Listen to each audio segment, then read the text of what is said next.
Hello Prep 2. Today I'm going to be reading you The Dragon Machine, and this book is what we're going to be working from this week. So it's called The Dragon Machine, and it is written by Helen Ward and illustrated by Wayne Anderson. Let's start from the very beginning. George noticed his first dragon on a wet Thursday. The more he looked, the more dragons he saw. There's one hiding here. Unseen, ignored and overlooked, the dragons went unnoticed, just like George. Dragons perched on the telephone wires. They sat amongst the dustbins. They chased butterflies through the tulips. They played havoc with the cat. They sank the water lilies in the pond. George fed them delicious stale biscuits and smelly cheese. And then the trouble began. The dragons followed George everywhere. George spent more and more of his time cleaning up muddy footprints, tidying untidiness, and saying sorry for breaking things he had not broken. George's dragons were becoming too troublesome to stay unnoticed for much longer. Something had to be done. George went in search of some advice. The dragons followed George to the library. He consulted the Encyclopedia of Dragons. There were dire warnings. Never feed a dragon. Never let a dragon into your home. Too late.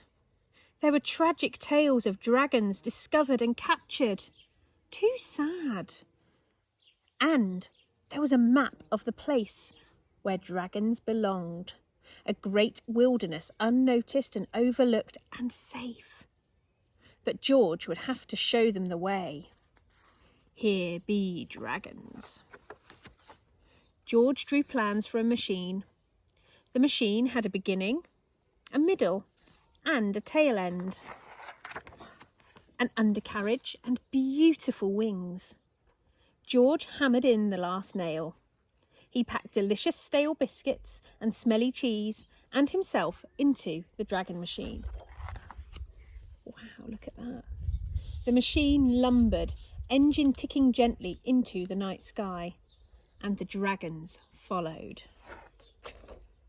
The machine clicked and whirred over the sleeping town. It rattled and clunked over the moonlit fields and woods. The dragons followed. It clattered and banged and crashed into the great wilderness. The dragons followed. George was so tired he went to sleep in the wreckage of his dragon machine. By morning, all the dragons were gone. There was an emptiness all around and inside George. And an emptiness at home where George should have been. They searched the town, they searched the fields, they ventured into the great wilderness looking for George and found him among the broken pieces of his dragon machine. George and his dreams of dragons went home. Everyone was pleased to see George, and George was pleased to be back. He no longer went unseen, ignored and overlooked. They made him a huge cake to celebrate his return and gave him a dog as a present. Just have a look at that very, very closely.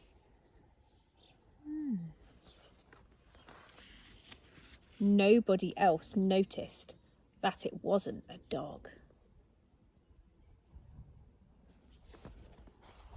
I hope you've enjoyed that story, Prep 2. This is what we're going to be working from this week. So you can watch this video again if you want to have a look at the story again.